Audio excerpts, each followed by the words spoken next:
എന്നെ കാണുന്ന എന്നെ കേൾക്കുന്ന എല്ലാവർക്കും എൻ്റെ നമസ്കാരം. പനിയാണ്, വീഡിയോ ഒന്നും ചെയ്യാല്ലാതെ വിചാരിച്ചിരുന്നതാണ്. എങ്കിലും ചില കാര്യങ്ങളും കേൾക്കുമ്പോഴും കാണുമ്പോഴും ഒന്നും പറയാതിരിക്കാൻ പ്രതികരണ ശേഷി അല്പം കൂടുതലായതുകൊണ്ട് പറഞ്ഞു പോകുന്നതാണ്. എല്ലാവർക്കും മനസ്സിലാകുന്ന രീതിയിൽ മാക്സിമം ഞാൻ പ്രസൻറ്റ് ചെയ്യാം. ഒരു ഇത്തിരി ഒന്ന് ശ്രദ്ധിച്ചാൽ മതി. ഞാൻ പറയാൻ വന്ന കാര്യം മറ്റൊന്നുമല്ല. നമ്മൾ കുറച്ച് ദിവസങ്ങളായിട്ട് സോഷ്യൽ മീഡിയസിൽ നമ്മൾ കാണുന്നുണ്ട്, പാലക്കാട് സ്കൂളിൽ പ്രധാന അധ്യാപകന് നേരെ ഒരു കുഞ്ഞ് കയർത്ത് സംസാരിക്കുന്നതും ഒക്കെ നമ്മൾ കാണുന്നുണ്ട്. 100% ആ കുഞ്ഞ് ചെയ്യുന്നത് തെറ്റ് തന്നെയാണ്. എന്ത് മാനസികാവസ്ഥയിലാണെങ്കിലും അവൻ കാണിച്ചത് തെറ്റാണ്. പക്ഷേ അതിൻ്റെ വീഡിയോ സോഷ്യൽ മീഡിയസിൽ അതിൻ്റെ വീഡിയോത്തിന് താഴെ കുറേ കമൻറ്റുകൾ വരുന്നത് ഞാൻ കണ്ടു.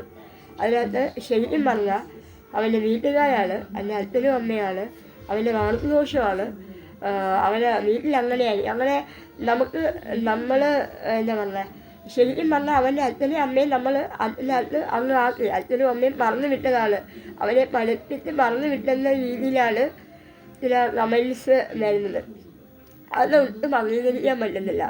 ഒരു കുഞ്ഞും മോശമായി കാണാൻ അതിന് രക്ഷകർത്താക്കൾ ആഗ്രഹിക്കാറില്ല. ഒരു കുഞ്ഞും തെറ്റായി പോകാൻ അതിൻ്റെ അച്ഛനും അമ്മയും പഠിപ്പിച്ച് വിടുന്നതുമില്ല. അവന് വീട്ടിൽ വളരുന്ന സാഹചര്യങ്ങൾ ചിലപ്പോൾ പല സാഹചര്യങ്ങളും വളരും.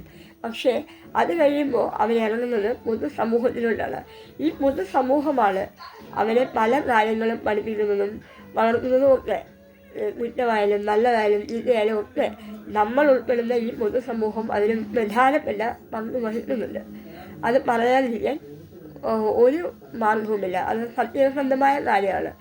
പിന്നെ അതിന് ആ കുഞ്ഞ് ശരിക്കും പറഞ്ഞാൽ അതിൻ്റെ അപ്പോഴത്തെ ആ മാനസികാവസ്ഥയിൽ അതിനെ ന്യായീകരിക്കുകയല്ല. അവൻ ചെയ്തത് 101% തെറ്റ് തന്നെയാണ്. ഏത് മാനസികാവസ്ഥയിലും മാതാപിതാ ഗുരു ദൈവം തന്നെയാണ്. ഒരു അധ്യാപകനും ഒരു കുഞ്ഞു പോലും മോശമായി പോകരുത്, അല്ലെങ്കിൽ അവന് നശിച്ച് കാണുന്നതെന്ന് ആഗ്രഹിക്കുന്ന അധ്യാപകരാണ് എല്ലാവരും. അപ്പോൾ അങ്ങനെയുള്ള ആ ഒരു കാഴ്ചപ്പാട് വെച്ച് നോക്കുമ്പോൾ ആ കുഞ്ഞ് ചെയ്തത് തെറ്റ് തന്നെയാണ്. പക്ഷേ ആ കുഞ്ഞ് ചെയ്തതിൽ അതിൻ്റെ വീട്ടുകാരെ പരിഗണന ആവശ്യം നമ്മൾ മലയാളികൾക്കില്ല.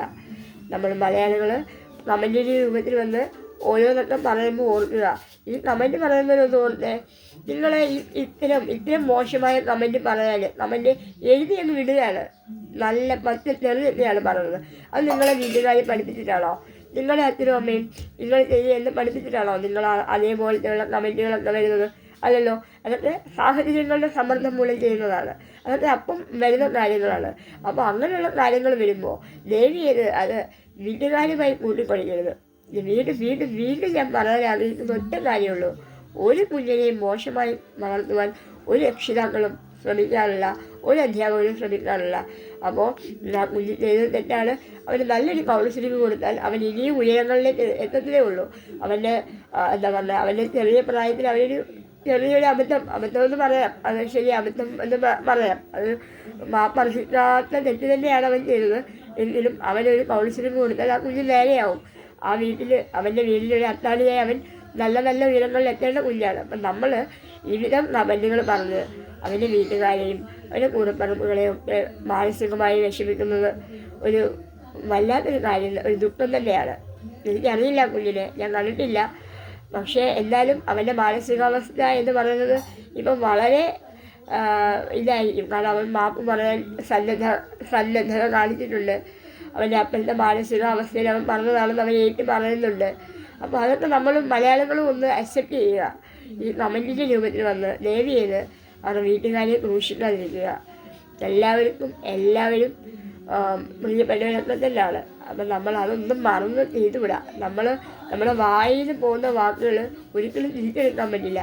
അക്ഷരങ്ങളിലൂടെയാണെങ്കിൽ അക്ഷരങ്ങൾ കത്തിച്ചൊലിക്കും. അക്ഷരങ്ങൾ എന്നും മായാതെ മങ്ങാതെ നിൽക്കുന്ന അക്ഷരങ്ങളാണ്. അപ്പോൾ ആ അക്ഷരങ്ങളിലൂടെ നമ്മൾ മറ്റൊരാളെ അപകീർത്തിപ്പെടുത്തുവാൻ ശ്രമിക്കരുത്. ആ അധ്യാപകനോട്, ആ സ്കൂളിലെ എല്ലാ ജീവനക്കാരോടും നമ്മൾ മലയാളികൾ എല്ലാവരും മാപ്പ് ചോദിക്കുന്നു. ആ കുഞ്ഞിന് വേണ്ടി മാപ്പ് ചോദിക്കുന്നു. ദയവ് ചെയ്ത് ഈ തരത്തിലുള്ള കമൻറ്റുകൾ നിർത്തണം. ഇതാണ് എനിക്ക് പറയാനുള്ളത്. എല്ലാവരും സപ്പോർട്ട് ചെയ്യുക. Thank you.